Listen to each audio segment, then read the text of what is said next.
Okay. No opinion. No opinion. With your girl, Nick. Hello, friends. It is me, Nicole. Hi. I'm sorry it's been a little bit, but I'm back. And today I want to talk about the female reproductive system and everything that encompasses it, because I think it's really important to understand your own body, to know what the heck is going on in there. And it's a good solid base to jump off of when we're talking about things like fertility and just reproduction in general. So I'm super excited to get into that with you guys today. Pause this recording and grab a pen and a paper, your laptop, anything that you want to write things down on, and then we will get into it. I'm so excited. Okay, so let's start with the ovaries. The ovaries are a sac-like structure, and that is where your eggs are produced and stored. And within the ovaries, there are several other structures, and we have your ovarian follicles, which are sac-like structures located inside the ovaries, and that is where your eggs get mature. And then we have the Graafian follicle, which is an enlarged fluid-filled follicle that contains the mature egg. Now, what can be confusing is understanding the ovarian follicles and Graafian follicle. The Graafian follicle is technically just the ovarian follicle in a mature state. So when your ovarian follicles get ready and they do actually start producing a mature egg, they get filled with fluid, and the follicle secretes estrogen, and that makes it a mature follicle. So it becomes a Graafian follicle. Just a little weird technical term, but technically, yes, they are the same follicle, just in two different states. I just wanted to clarify that because it can be hella confusing. Anywho, let's move on. At the point where you have a mature egg in the Graafian follicle, that's usually when ovulation happens. And ovulation is the ejection of the egg from that Graafian follicle. And then it's up to what's called the corpus luteum, aka the yellow body, to support the pregnancy if pregnancy takes place after ovulation until the placenta takes over. So the yellow body, it turns into a glandular structure that secretes large amounts of progesterone and small amounts of estrogen until the placenta takes over, which is super cool because then after the placenta takes over, the corpus luteum deteriorates and it becomes the corpus albicans, and that does not secrete hormones because the placenta has now taken over. So it's pretty cool how that works. And then we have the fallopian tubes, and your fallopian tubes can also be known as or referred to uterine tubes or oviducts.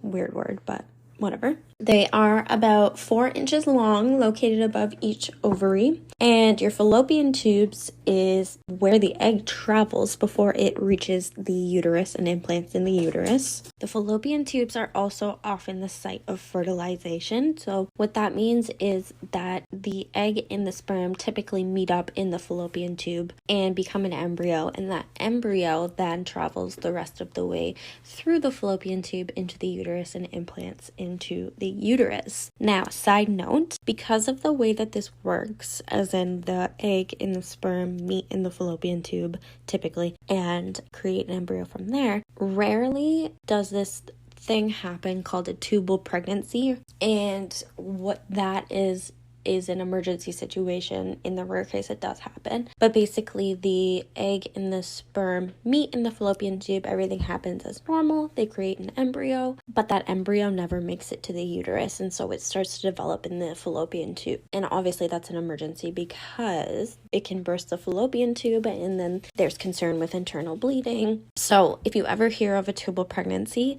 that is what that is referring to. And although it's rare, it does happen. It did happen to somebody that I know, and it is quite painful, and they were rushed in for surgery, and usually what happens is they have to just remove the fallopian tube. So that's a little bit of information on that, and let's move on to the uterus. So there's three parts of the uterus. The first part is called the fundus. It's the upper dome-shaped region. And then we have the body of the uterus, which is like the central region. And then we have your cervix, which is the lower narrow region that opens up into the vagina. And then we have inside the uterus. So those are like the three compartments of the uterus, if you want to kind of visualize it like that. And then within the whole structure of the uterus, we have three layers of cells. The first layer is called the epimetrium or perimetrium. And then you have your second layer, which is called the myometrium. And then on the most superficial layer would be the endometrium. And that's what we are the most familiar with because that is the lining of the uterus that sheds when you have your menstrual cycle. The endometrium is really cool because it's a basilar layer, which means it's vascular, and it's also could be considered as a functional layer because it responds to the body's hormones and it responds to whether or not an embryo actually gets fertilized and implanted into the uterus. The endometrial layer thickens when your body is preparing for pregnancy because if it's nice and thick, then it makes it super easy for the little embryo to just bury itself in there and implant. But if that doesn't take place, then your body is going to shed that layer that just grew, and then the cycle starts all over again, and that's why it's called the menstrual cycle. There's a few important parts to break down when it does come to the menstrual cycle and hormones and where they come from and what really does what. And I hope that this gave you a basic outline of your system. Like I said, it's a really good starting point to jump off of when we're talking about fertilization and when we're talking about what it takes to actually get pregnant. It's important to know what the heck's going on in there. I am back and I am excited to be recording for you guys. I know this was a super short episode, but just a little taste of what you're gonna get going forward. I think we should talk about hormones and all of that good stuff in the next episode because it is a little bit heavy and you will definitely need some time to digest and understand. I hope you guys are having an amazing day and I can't wait to talk to you guys next. As always, make sure to subscribe. It would be awesome if you left a review, and I love it. I love you guys. We'll talk to you next week. Bye.